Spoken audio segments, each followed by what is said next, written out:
Nothing that happened to me before or after facing off the dodo really matters. That was, I dare to say, the only moment in the history of existence that ever mattered. The dodo opened its majestic wings, with at least 10 meters of spread from tip to tip. The inner part of its wings consisted of huge daggers made of pure gold. I had a moment to contemplate them, while Ada whispered one last instruction in my ear, before at least half a dozen of his golden sharp plumes were sent flying in my direction. I still held my katana for dear life. Nothing in any world could make me let go of my weapon. With little difficulty, I used my own blade to deflect all the golden knives. I realized the katana moved on its own, guiding my body graciously, not making a single unnecessary movement. The dodo shrieked louder. This time, an electric discharge of fear coursed through my body from head to toe. But fear could easily turn to rage, and rage was power. I felt the katana in my hand grow even lighter, but tougher. That's when I realized the most important thing about me. I was unbreakable, because I was already as broken as one could be. The dodo was huge and extremely powerful, but not invincible. It needed a little time to reload its daggers to shoot at me again, and while it happened, its stance was wide open. How much time? Breathe slowly, slowly, slowly. Enough time. Following Ada's last advice to me before the battle, I bull rushed against the dodo. That's how you take away solidness from other beings, to add it to your own body. You walk across them, and it's so much easier said than done. At first, I felt the golden daggers hurting all my body, like 1,000 paper cuts, but stopping never even crossed my mind. I was too thrilled that my attack even seemed to be succeeding. Then it was all softness and warmth. I was inside the dodo. The bird was large enough that crossing it took more than a fraction of a moment. Make your heart beat less, so you can stay here longer. My katana and I were a hive mind.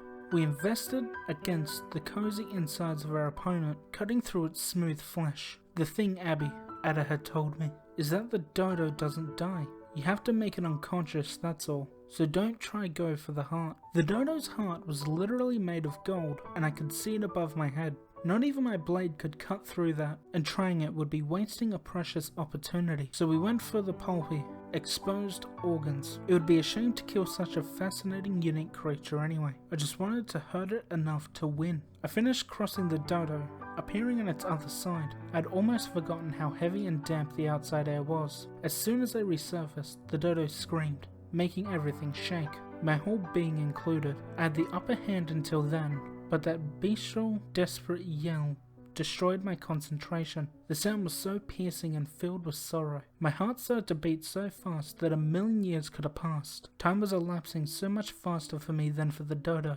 It meant that my rival could move freely and fast.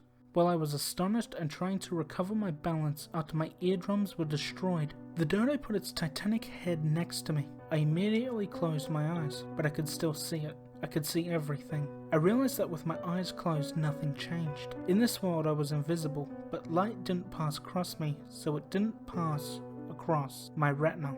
I was blind and could only see with my mind. The dodo's abysses were inevitable. His head was so huge, I was, at first, facing the space between its eyes, but it was a matter of time before my rival would move ever so slightly and force me to face one of his worst twin weapons. Think about your range, Abby. Hate everyone, everything. Hate your face. Hate your goddamned face. Let it consume you. It's pointless. The dodo spoke inside my head. It didn't have a voice. It was more like thunder you could comprehend, like a language. This is for me to decide.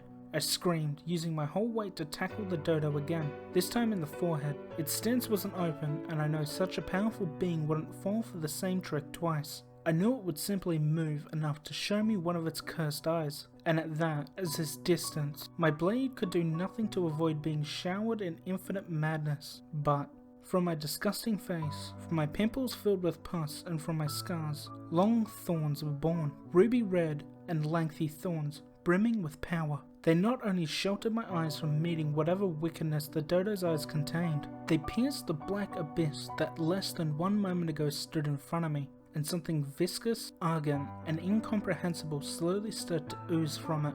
Now this battle had 3 blind eyes. Enough. Hecate spoke this single word with such authority that I thought I was going to be disintegrated by it.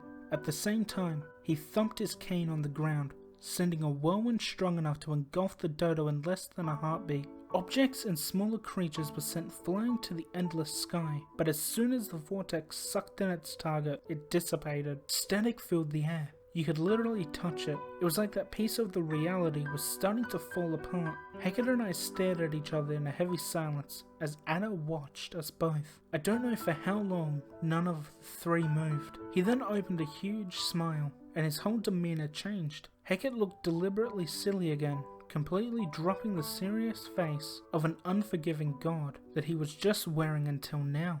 "You did amazing, Abigail," he announced, as cheerfully as a pyramid scheme salesman when you finally give in and sign up for his team. "You're absolutely qualified to get out of here. Most fights are just boring. The opponents try to use some object as a weapon, while the weapon is within themselves the whole time. Not only figuratively, of course. And Ada, I'm impressed with you too. Abigail had the potential, but you were the one to awaken it and bring this amazing battle to life." "So you're not mad?" I asked. "No, I'm not mad at all, child. I was just wondering about this realm's integrity, because even I don't know fully what's inside the dodo's eyes. After all, I'm the sole protector of both the plan and the creature, and something unprecedented happened, so I had to intervene. You are fantastic. I'm sending you two out of here." "Well, Mr. Hecate." Ada was carefully watching something that lied behind the two of us. It looked like glitched pixels, or the screen of an old damaged TV. Except this was happening to the air, a few steps from where we were. "I think I'd stay and help you fix this code. You understand that this choice is permanent, right, child?" Hecate asked her, sounding truly concerned. "I am unable to grant access to the code to beings that don't belong here. But of course, you'll get a few privileges for volunteering for this job. I could use an assistant." Ada nodded with a smile. "For what I can see, this glitch is the path between this reality and the concrete world, but it won't close on its own." "You're absolutely right," Hecate replied, then shoved me towards the glitch. "Hurry, child. Go back to your world. You'll still be invisible there, but you won't be able to interact with us anymore." "And how should I go back to normal?" "That's for you to find out, huh? Have a nice trip." Hecate was carelessly having fun again. I looked at Ada pleadingly. "You're not really coming? I have nothing to come back to, and I'll be more useful here anyway." She gently squeezed my hand, then let go of it, making me start falling in, a long path made of rays and light and stardust. I still could hear her distant voice when she added, "But I'll be happy if you tell people about me."